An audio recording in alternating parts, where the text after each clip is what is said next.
Good evening, everyone. My name is E.R. Anderson. I'm the executive director of Keras Circle. Keras Circle is a nonprofit programming arm of Keras Books, and Keras Books is the South's oldest independent feminist bookstore. We're really excited to be here with all of you tonight to celebrate Superfreaks, kink, pleasure, and the pursuit of happiness.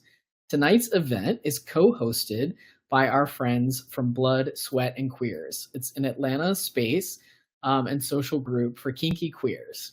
BSQ's mission is to foster sustainable queer space in the kink community, provide a safer space for members of and those interested in the Atlanta kink, BDSM, and leather communities, to facilitate events for play, education, and service that cultivate community and uphold values that prioritize BIPOC, trans, and non-binary experiences. This is our first event co-hosting with BSQ, but we're so excited to get to be doing more events with them. So thank you to BSQ. I see y'all are in the chat, and thanks to everyone who is here because BSQ invited you. We're really, really glad. And yeah, we love it. And we're really glad to have our two wonderful folks here tonight. I'm going to introduce our interviewer first. So Roan Boucher, sorry. Sure. Is a founding member of AORTA, the Anti-Oppression Resource and Training Alliance, and is an organizer, facilitator, writer, artist, and a parent of 2 small children. He is passionate about grassroots healing and cultural work, transformative justice, and anti-capitalist community-rooted models of resource sharing. Roan first became politicized through queer, trans, and feminist anti-racist organizing as a teenager, and finds his political home in broad-based movements for liberation. He believes that all of our liberation is bound up together and that true social change is a collective process. We're very glad to have you here.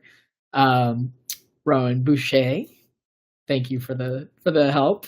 And Arielle Greenberg is the person of the hour. She is a longtime practitioner of kink, speaks about kink and ethical non-monogamy at universities and on such podcasts as Dear Sugar, Why Are People Into That, and Sex Out Loud. She's the author of several books of poetry and creative nonfiction. A former tenured professor in English at Columbia College Chicago, she spent over 20 years as a scholar and academic, teaching cultural studies, writing, and literature to undergraduate and graduate students, as well as in the community. She currently teaches at the College of the Atlantic in Bar Harbor, Maine. So we want to encourage folks to take the poll, which I hope that you can see. There's a poll up, and the question, if you can't see it, there's some little icons on the right-hand side of the screen. You can click off the chat and onto this little poll icon to take our quiz. We would love to know, how regularly do you have conversations about kink? So we'll leave that up for a little while. We also want to encourage you to ask questions at any time. You can put them in the Q&A or in the chat, and I'll move them over into the Q&A. But without further ado, I'm going to turn it over to Roan, and I'm just so excited for this conversation. So thank you both so much for being with us. Thanks, ER. Oh, ER, I'm so happy to be here.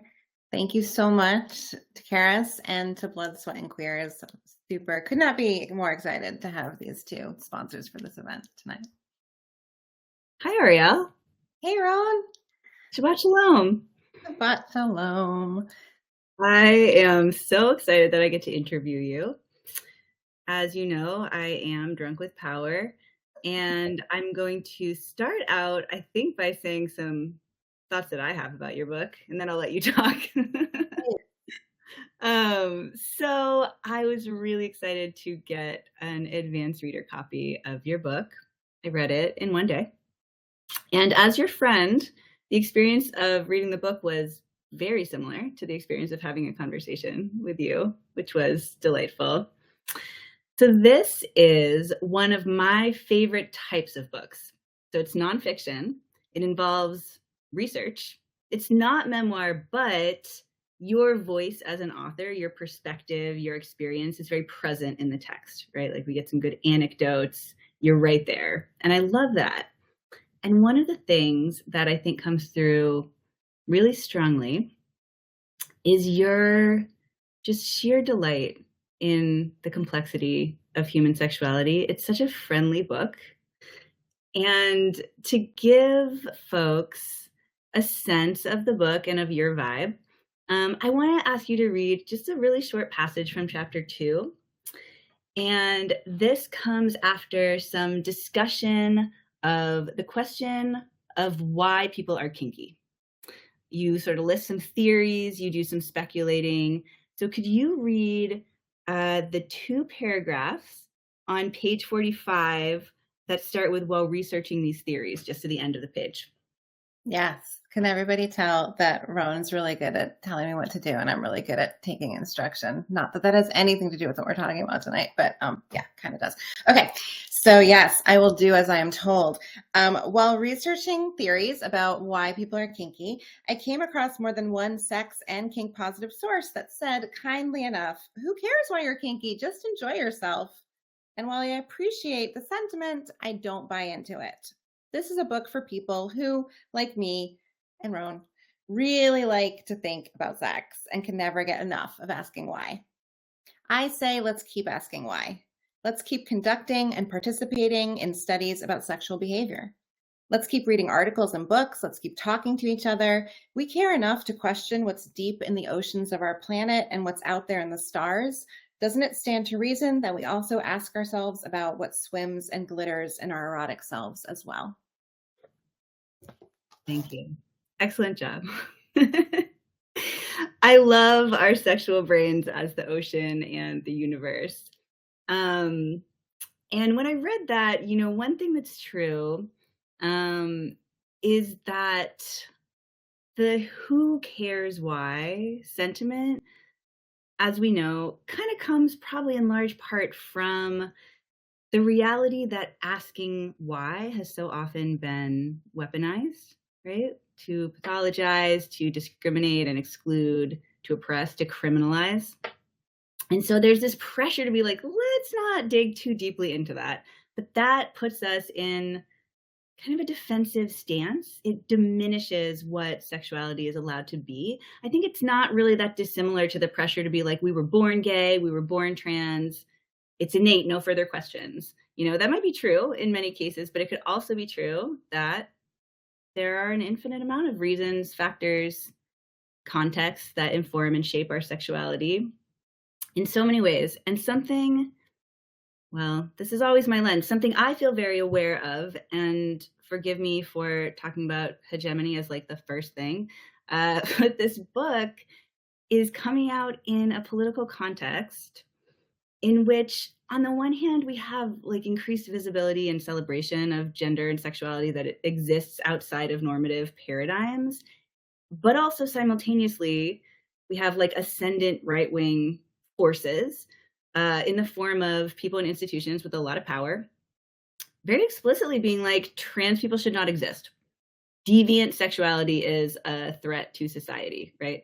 Being trans is not the same thing as being kinky, obviously. But I think the repression comes from a similar place, right? The tangle of like cis heteropatriarchy, Christian nationalism, white supremacy, this like enshrining of the private marital family as the foundation of society. Purity culture. Yeah, there you go. It's connected to so many things. And like, in addition to the very material consequences of this in the form of like repression and violence, I just think it constrains our imaginations, right? Even for those of us who oppose those systems, they exert so much power because we know that when we acknowledge that there may perhaps be myriad reasons that we have kinks or, any kind of non-normative gender or sexuality, like anything besides we were born this way, we know that's going to be weaponized. But that weaponization kind of relies on the notion that these things are undesirable or bad, like being kinky, being deviant, being slutty, being queer or trans, right, are like inherently bad, wrong, threatening, pathological, predatory, right? And I think in that context, a particular gift of your book is just your like radiant joy and enthusiasm in being like, this is so fun and cool, people are amazing, is very the vibe of the book. And so my first question for you, well, feel free to reflect on any of that broader political context, but I really want to talk about your joy your enthusiasm. And maybe you can get into some of that just by describing like why you wanted to write this book, how it took shape, especially because you're not, you know, a sexuality educator by profession. You're a poet and a professor. So this comes out of your life and passion, not this like clear professional pathway. So talk a little bit about how you came to write the book. Yeah. Well, thank you for all of that too. I mean, one thing I just want to say is that so the book that I wrote previously to this was a book of poems called "I Live in the Country" and Other Dirty Poems, which 4-way books published, and it's it's a book of kink and non-monogamy, ethical non-monogamy poems mostly, and just sex poems. And like one of the rules I gave myself in writing the poems for that project was that they had to be sexually explicit, like at least in some moment, every poem had to be sexually explicit and really about pleasure. And yes, by I Live in the Country through Karis. That'd be awesome. That book, which I was so excited about, and every time I'd read poems from it earlier, it got really great reception and people loved it, and people that I didn't expect to love it loved it. And it was so exciting. And then it was scheduled to come out, and I was so excited to be with 4-Way, which is an incredible feminist independent poetry press. And it came out the week the pandemic started. And so just fell into a black hole. So yeah, if you have never read it, I'm not surprised, and I hope that you will. But the one of the jobs I gave myself with that book too was that besides that they had to be explicit and they had to acknowledge, because I thought of them as contemporary pastorals, like ecological, just crisis, basically. They had to acknowledge the ecology and the crisis. And so I wanted to make them like pastoral in that 21st century way. I wanted to make them genuinely explicit because I was sort of tired of seeing poems get referred to as like erotic or sexually explicit and then like looking through the poem trying to find the like vague coy reference somewhere to something, and I'd be like, is that it? I don't even know. So I was like, no one's going to doubt that these poems are sexually explicit or sexual. And I wanted them to be able to play about pleasure because I would say that, you know, the majority of literary writing out there about sexuality is about experiences of trauma, which is totally legit and valid and understandable. And I'm so grateful that all of those resources exist. And I also really believe that we also need, you know, spaces where we can model pleasure and joy. And so, you know, in writing this book, that was really kind of my charge to myself, was that it was going to be a book that kind of forefronted joy and this pursuit of happiness idea, like through authentic expressions of diverse sexuality. So that was a big goal. And then I mean, I would say that like I've always loved and admired the idea of like an old school public intellectual like Susan Sontag or Joan Didion or Bell Hooks, who's like not necessarily trained in a particular discipline, but they're, I mean, and I'm not comparing myself to those people because they're geniuses, but you know, who's just like, I have a thing to say about Las Vegas or love or whatever. And like, yeah, my degree is in English or history, or who cares? Like, I'm going to talk about this. And so, yeah, this was something I just really was passionate to talk about. I was found for this book by my incredible editor at Beacon, Catherine Tung, who'd been hired away from a big New York press to come to Beacon. And when they hired her, they said to her, what would you like to publish books about? And she was like, I think we should do a sexuality imprint. And they were like, okay. So she found me because I had been editing this series for the Rumpus on the intersection between kink praxis and literary writing praxis. And I asked people to contribute essays to that. And Catherine found that and was like, I really feel like the world needs a book about BDSM that is just like really thinky. And you seem like a person who's interested in that. And I was like, yes, please. So that's one way to say how the book came to be. And then the other way is to say that I came of age at the same time that the internet really kind of came to be. And of course, as soon as the internet was available to people in their own homes and spaces, computer labs, people used it to find out about sex because we're humans, right? So like alt.sex happened like immediately, and I was on, and as somebody who had always known that my sexuality was non-normative, I was desperate for sources. And my particular fetish, which you can read all about in the book, more than you ever wanted to know, promise, is like pretty uncommon. And so there was not, I mean, I don't even know how I would have got my hands on anything as like a suburban, youth, like good girl in upstate New York. But had I, there would have probably been still no mention of anything even close to what I was into. And so I immediately went looking on the internet and sort of immediately found not just alt.sex, but also a very early website that was a gay male space for like devoted to this particular kind of like world of fetish. And that was an incredible resource for me in my little head, but I knew that it wasn't really a space for me to participate in. And that probably was not appropriate for me to like reach out to people and just be like, hey, do you want to talk about like our parallel kinks? Because it was more like it wasn't like a hookup site. It was like way before that was such a thing was even possible, but it was definitely like a gay male space. And so then I found like a forum or something where people were talking about this. And I found in amidst all the gay men, and there were many, legion, there was a woman who was a flight attendant, I remember. And she described like a fantasy and a sort of fetishistic mindset that was really similar to my own. And I was so excited. And I was like, like, however many years of having this inside of me and not being able to talk to anybody about it. And I was like, yay, like, let's talk about it. Like, why is this happening? And like, what do you think about it? Where do you think it comes from? Like, let's just peel it apart. And she was like, just what I like. What is there to say? And I was like, oh, like my one shot.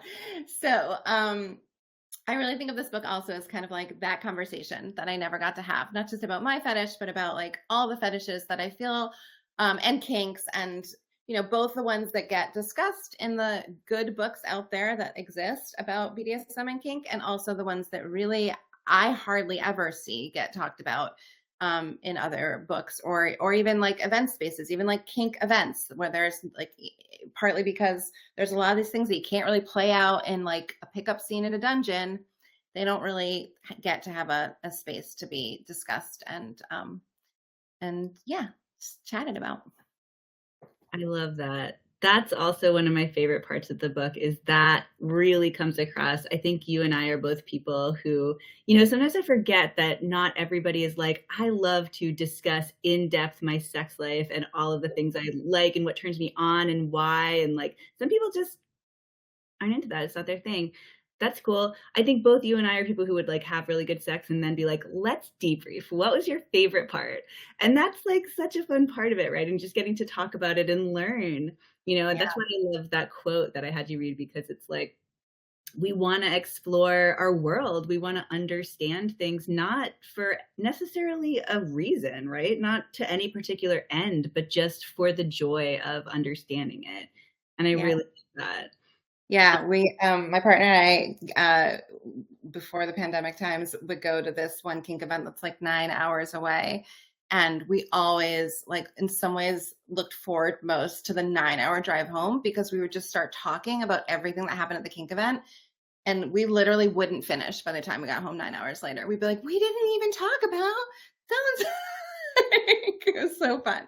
Yeah. And really, there's like an endless amount to explore.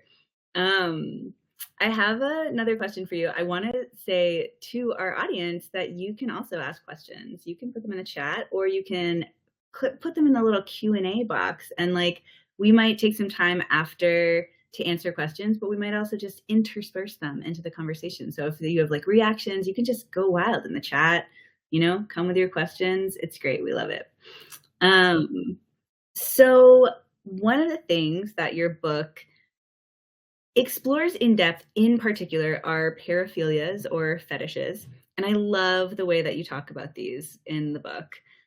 So first, people have heard the word fetish, but like mainstream discourse is maybe not our best source for a comprehensive definition. So could you first of all describe how you're defining a fetish?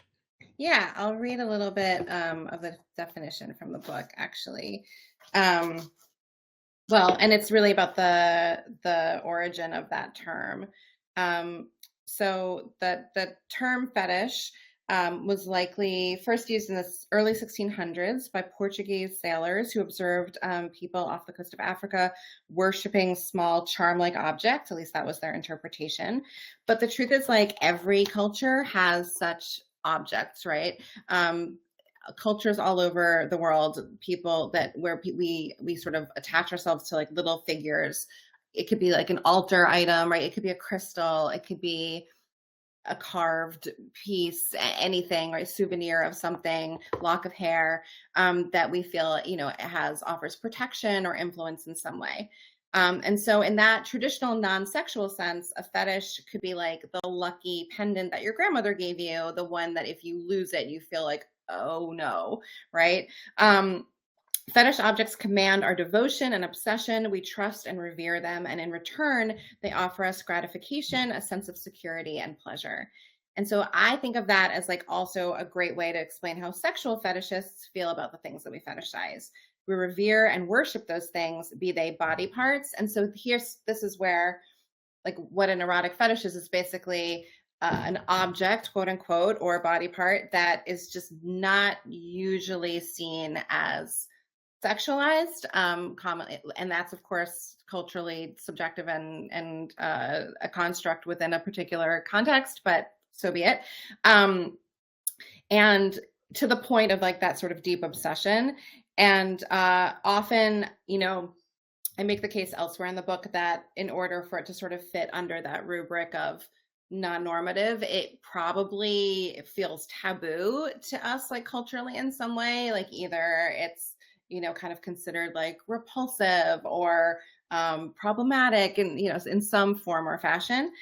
So that could be, something like a body part, like an armpit, or a textile like latex, or objects like balloons, or an act like smoking cigarettes. All of those examples are common fetishes. Shout out to anybody anonymously in the room who's got any one of those. I hope I just named something that you don't hear named very often and you're happy about it. But the armpit or balloon alone is not a fetish. And this is where I think the mainstream discourse about fetishes really gets it wrong, right? Because they're like, oh, balloon fetishist, as if that's just like one, that is like a monolithic fetish or something. Fetishists actually tend to have really specific parameters for how we want the thing we're into to be presented, interacted with, talked about, or made. So we might swoon over armpits, but only if they're clean and hairy, or we may only love shaved and stinky, or like any combination or, version thereof. So I say, like, for the paraphiliac, the devil is in the details. And usually we can't turn off our attention to those details. So a foot fetishist who's into bare feet might be walking across the park on the way to work and might be stopped in their tracks by the sight of someone frolicking barefoot in the grass, as if they just came upon like a personal porn movie.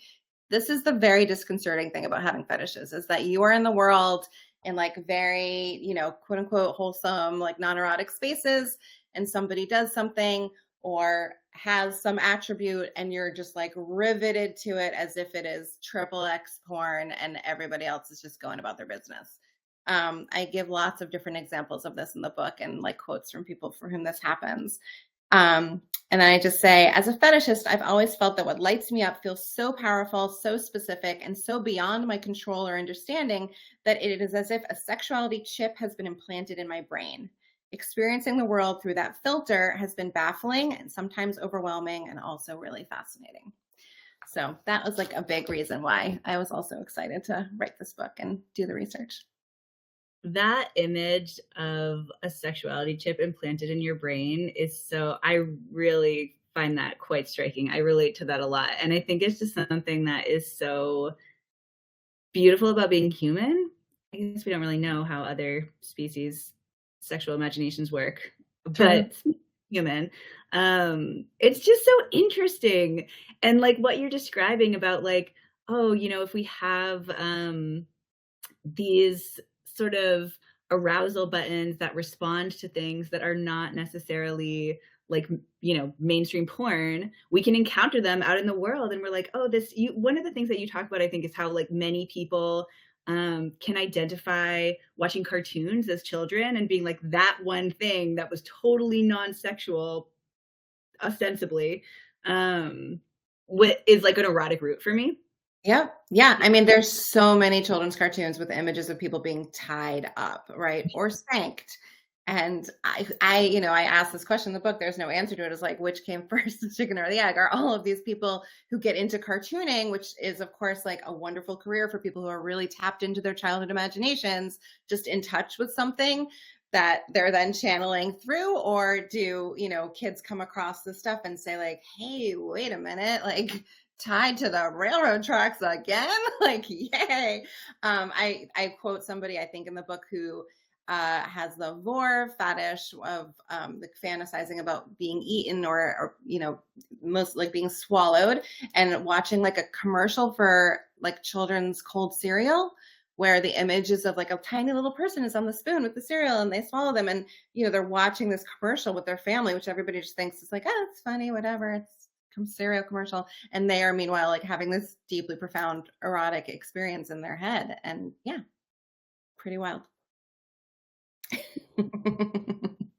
I love this comment in the chat thanking us for acknowledging the Mighty Mouse adoration. I could talk, I've talked about other cartoon characters in the book, but I remember very specifically seeing Bambi when I was a kid, and I don't know if y'all remember Thumper, the aptly named bunny Thumper, who, when he gets excited, really aroused, let's be frank, right? Like, he suddenly starts flapping his foot very, very hard and can't help it. And I was like, yeah, that's pretty much how that feels. That seems like arousal to me.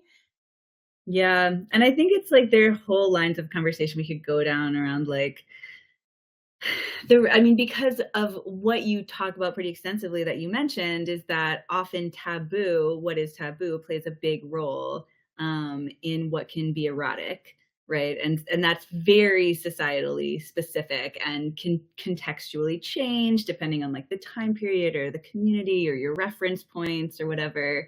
So I think it's interesting to think about how society like shapes sexuality and how everything is so contextual, and like what's innate, what we're responding to in society. There's really some resonance with cartoons. It's so real. Let's see. Bugs Bunny as Brat is great. I also really remember, if like anyone's into the sort of kind of like bimbo fetish, like I was so in love with Melody from Josie and the Pussycats. She and her little alien compadre. I just thought like I was like mesmerized by Melody. I mean, cartoons are amazing because they can like create, that's why there's like cartoon porn, right? That like they can create things that actually can't exist in reality. Yeah. So it's like this real mechanism for, Absolutely.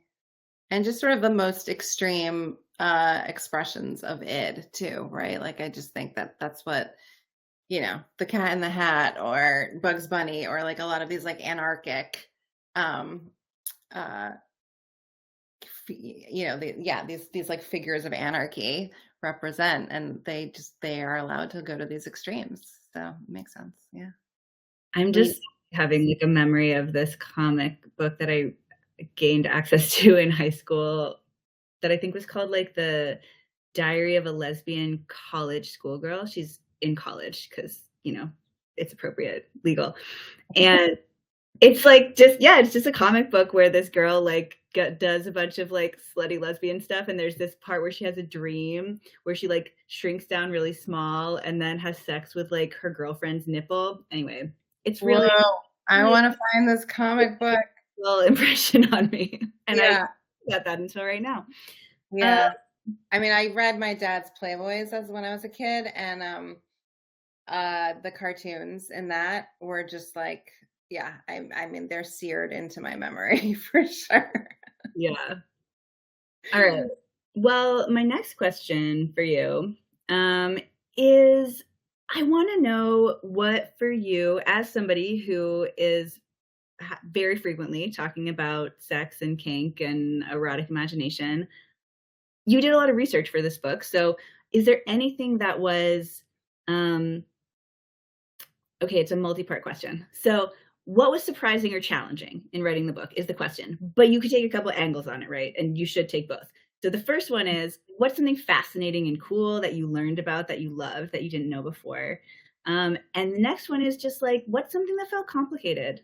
Felt complicated to write about because either because of the sort of fraught nature of writing about sexuality that I talked about at the top in terms of like how it's going to be used and interpreted, weaponized, pathologized, or because it's outside of your experience and you were trying to represent it well, or like ethical, political tangles that came up. So it's a two-part question. You got it? Yeah. So yeah, I learned a lot about a lot of great stuff in this book. I mean, I read two books that I end up quoting from quite a bit, are both recent books. One is by Stephen K. Stein and one is by Peter Tupper. And they're both more, they're academic books, really. And one is about sort of the history of SM. And one is about like a sort of like longer view history, and then one is about like formation of kink community in the United States, and they're both fascinating. And yeah, I just loved learning like so much about all of those. So this just came to mind too. So when I was writing about the origin of the term masochism, and Leopold von Sacher-Masoch, from whom that name was derived, who wrote Venus and Furs. I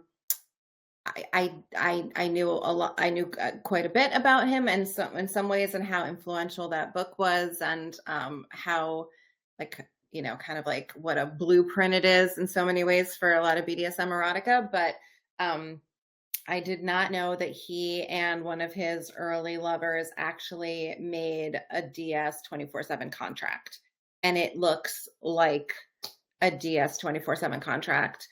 And I'm glad to explain more about what that is. That,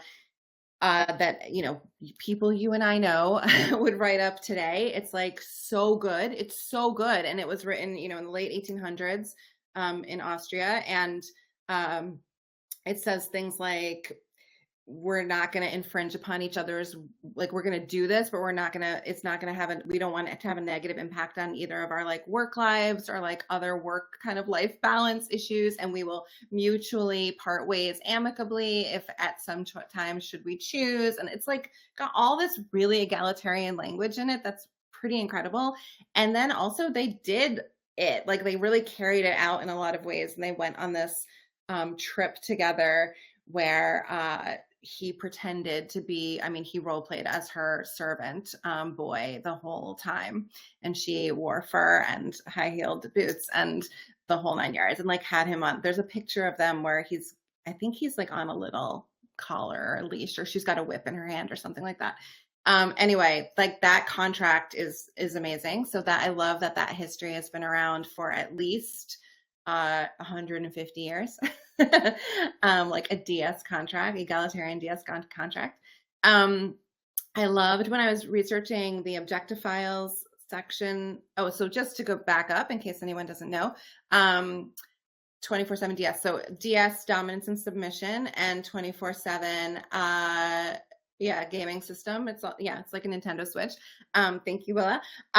Is so dominance and submission 24/7, meaning like we are sort of committing to do this all the time as like an overlay over our other relationship dynamics. So I always like to kind of say it that way because it doesn't mean that it precludes or actually like excludes other relationship dynamics. A lot of people in 24/7 DS, I think the non-kink world thinks that means like, oh, if you're the submissive, then you never get to say what is done, like make the choices. And that could not be further from the truth. Like lots of submissives are like, I am the major decision maker in my household, but we also have this 24/7 like DS overlay in which we have certain protocols that mean that I get to enact my desired role play of submissive to a dominant partner.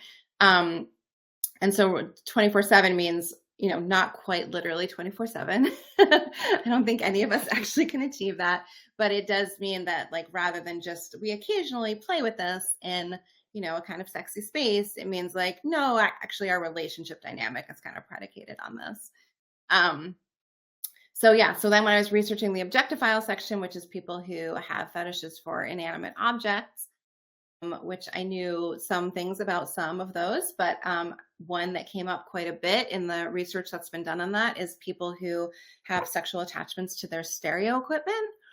And at first I was kind of like, wow, I never thought of that. Like that's new to me. And then they described, the people in the survey that I quote from, or the study that was done, describe how the flickering lights that go up and down on their stereo equipment feels like erotic response. And I was like, oh yeah, that totally makes, like, that tracks. That totally makes sense to me.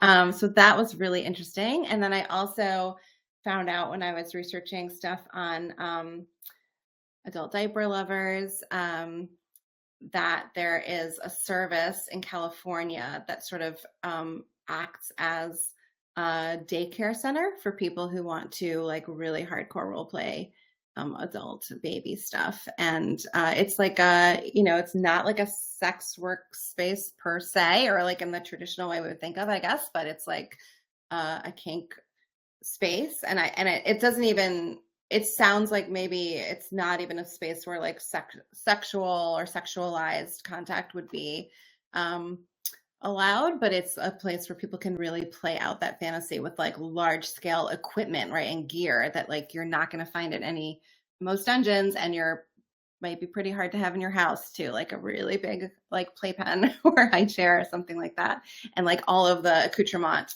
So I thought that was really cool. And then the second part of your question. So, I mean, there's a lot of things I could say about, I feel very fortunate to have had Catherine Tung as my editor at Beacon, because I really felt like she was on top of it in terms of like questioning, like making sure that we really thought through those kinds of ethical and political questions. And there are, a number of things I talk about in the book that I think are controversial, and maybe we'll get into some of those if we have time. But I'll say, like, overall, the thing that I find the most challenging is that I did want to name and like make space for as many possible kinks and fetishes that I feel like are not talked about as much as I could. And I tried to really, like, just even in my examples, like vary what I was talking about to try to include as many as I could. And then every time I kind of, since the book has been turned in and published, I think of one where I'm like, oh, wait, I have this friend who's into blank, or like I come across a new article about a fetish that I hadn't read. I'm like, oh no, I want to go back and like stick it in the book. Like I want to make sure it's in there, because I really hope that even though I don't like get to go into great detail about every single one of these things, that, for example, like let's say balloon fetishists who may have read 20 different books about BDSM and kink and have never once seen a balloon mentioned, feel like, thank God, like at least somebody said the word balloon, for goodness sake, I hope that this book sort of provides that for people. And I wish there was like even more, that I was able to include. Yeah. I love that about the book, that you're really not creating like a hierarchy of like kink coolness. Like you're really just everyone's fetish is valid. Like all of these things are really cool and interesting. Even things that like for you, you're like, I don't relate to it, but I think it's great and cool. And I think you're right. Like, there's so many things that aren't really talked about, and especially aren't talked about with the delight that you bring to it. I think that that's really great. I saw somebody, there's two questions. Okay, well, the first person making an observation about wondering about the Gen X kink connection that perhaps comes from reading our fathers' Playboys, penthouses, etc. Yeah, I think that even the act of like secretly reading like a hidden stash of 1980s porn is like its own genre of fantasy.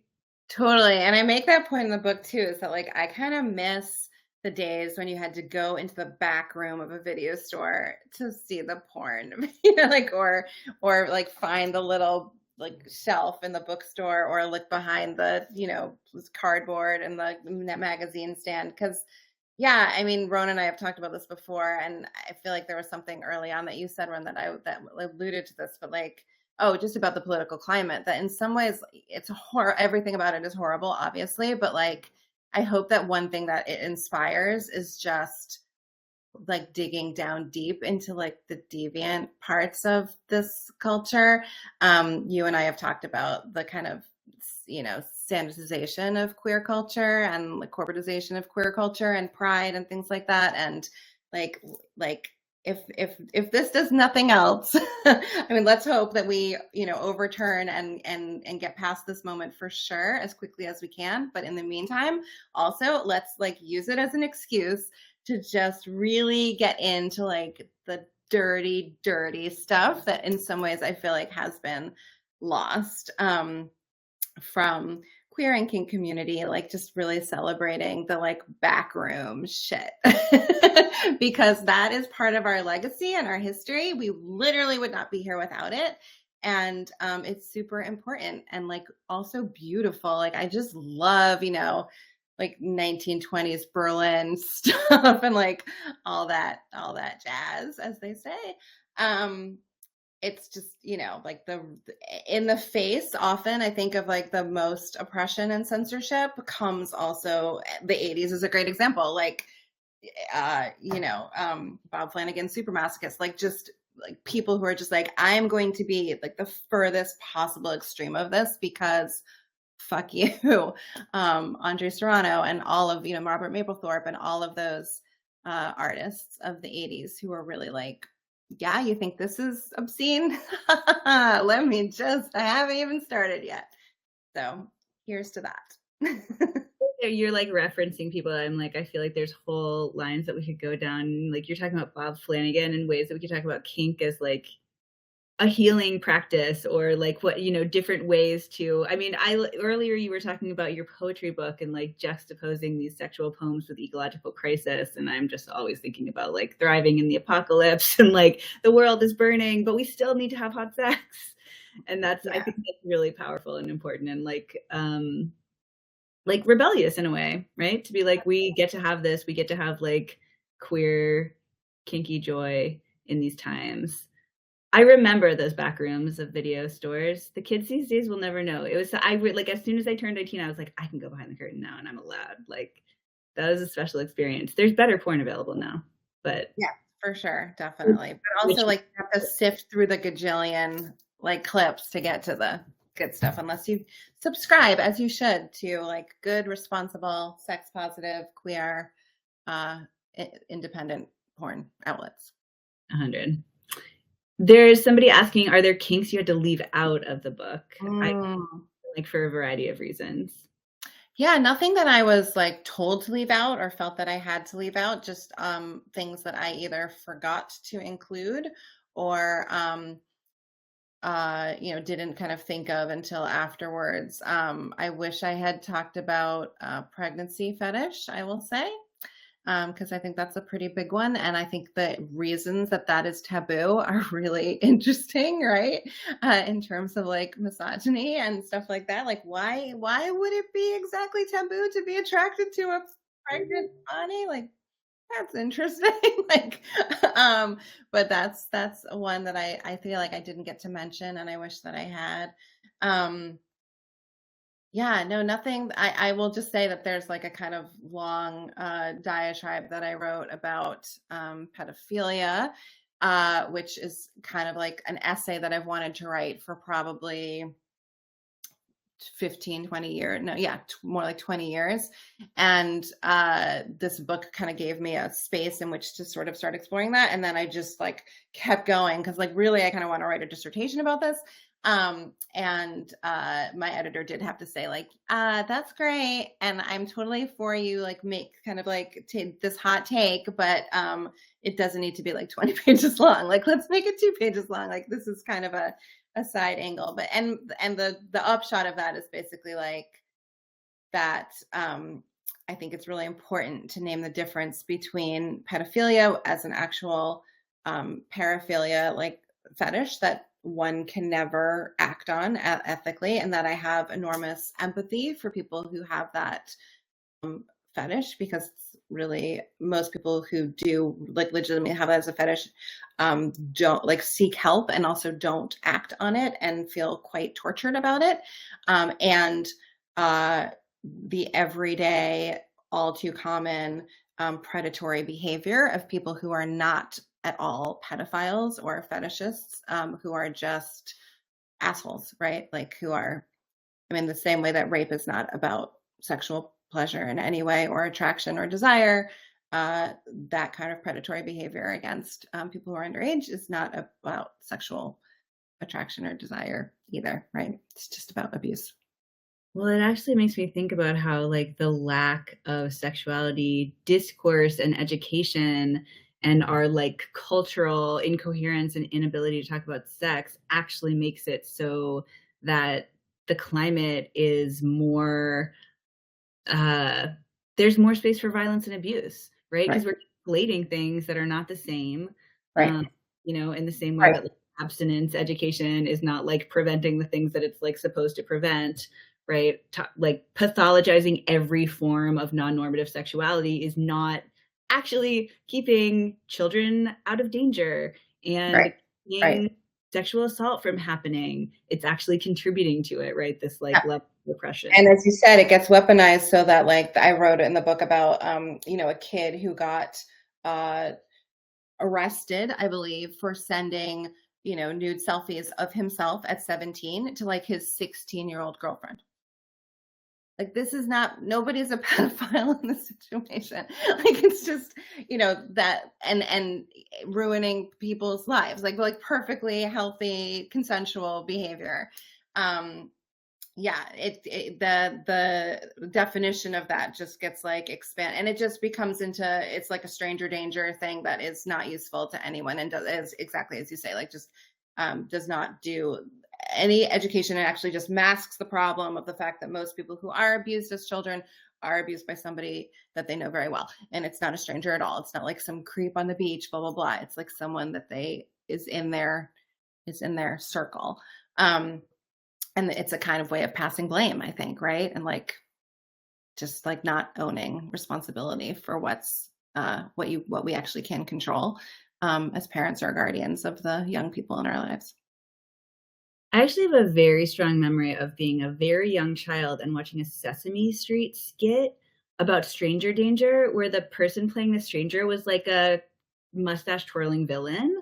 And that's what a stranger is. A stranger is like a scary looking villain. And I've thought about that so much since then, you know, because I'm like, we see it very explicitly in the ways that like queer and trans people are really cast as predatory, or, you know, like healthcare for trans kids is cast as child abuse, and like what actually puts kids in danger, being subject to cultural norms, and like even also the thing that you were referring to before around how taboos are so culturally subjective, right? Like what makes like thinking a pregnant body is erotic a taboo. Like we could say the same thing about fat bodies, non-white bodies, disabled bodies, right? This idea that like attraction to bodies that are outside this like very white supremacist, you know, norm is somehow a fetish, which we've decided is pathological.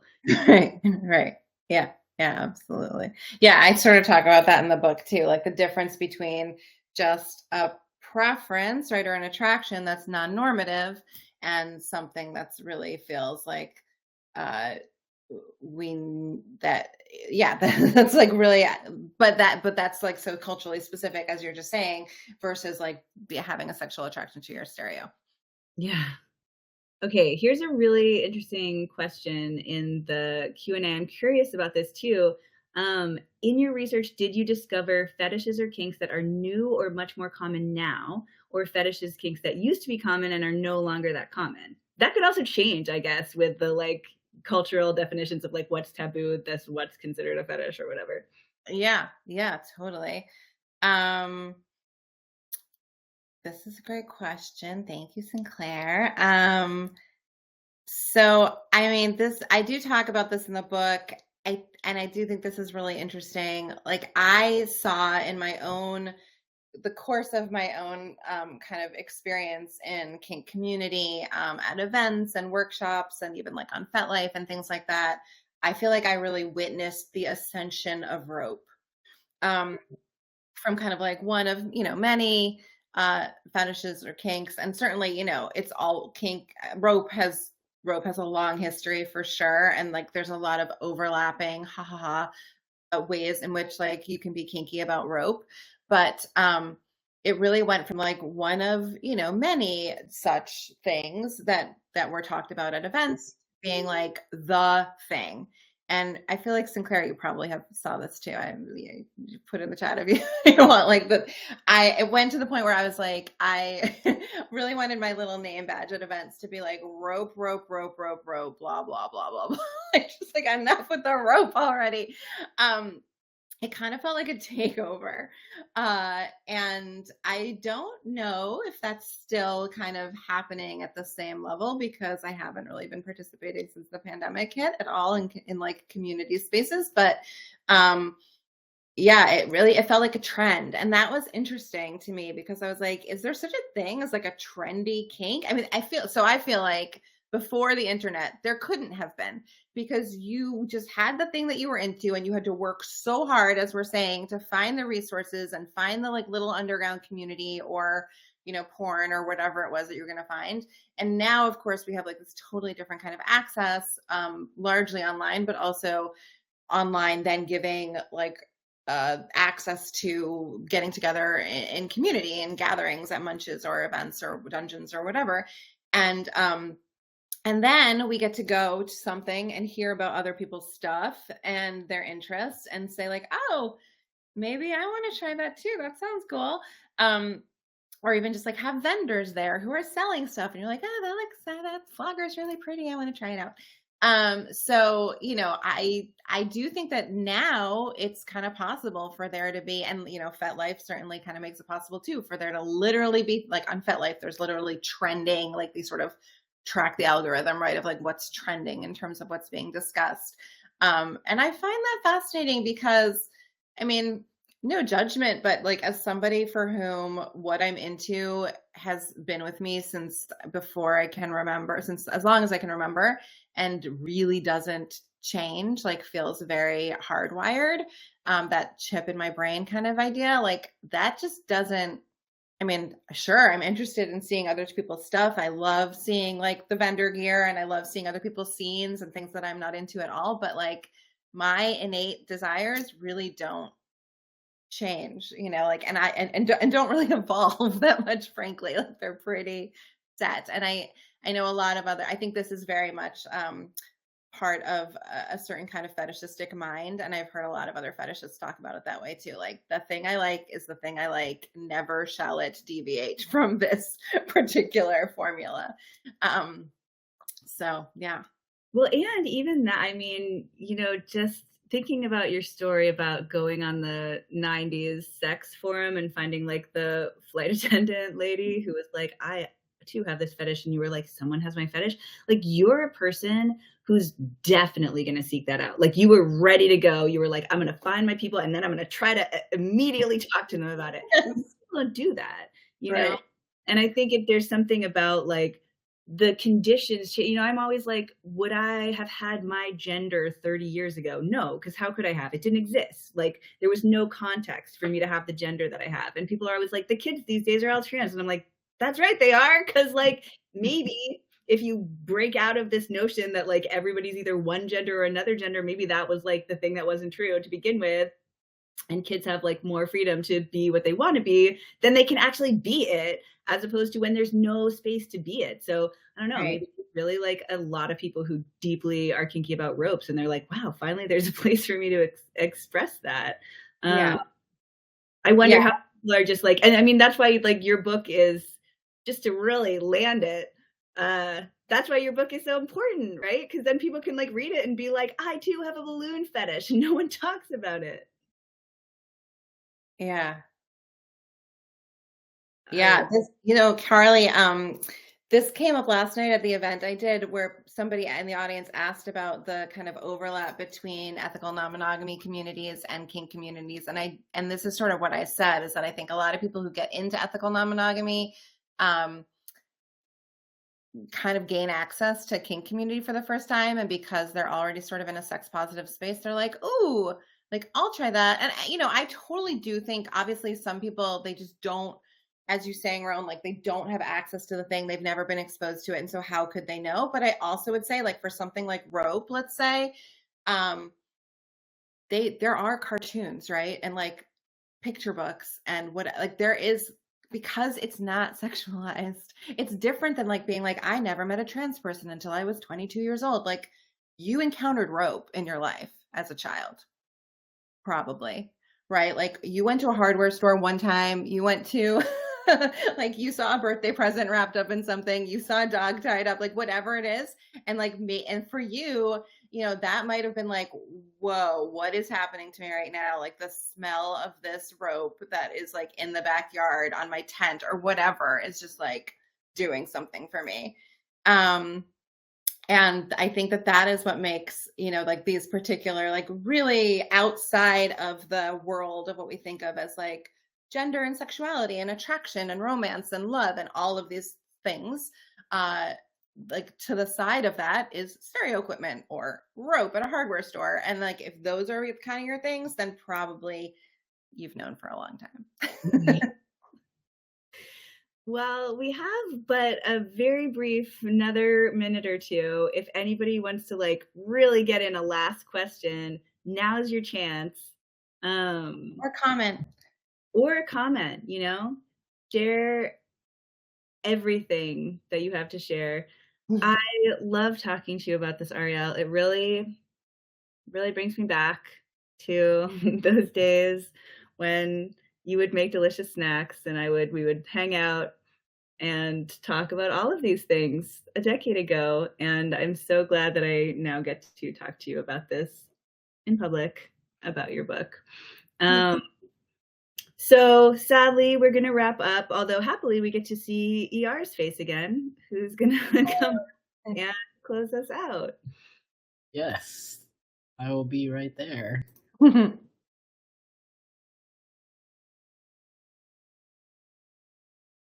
Taking a minute. Thank you all so much. This was wonderful.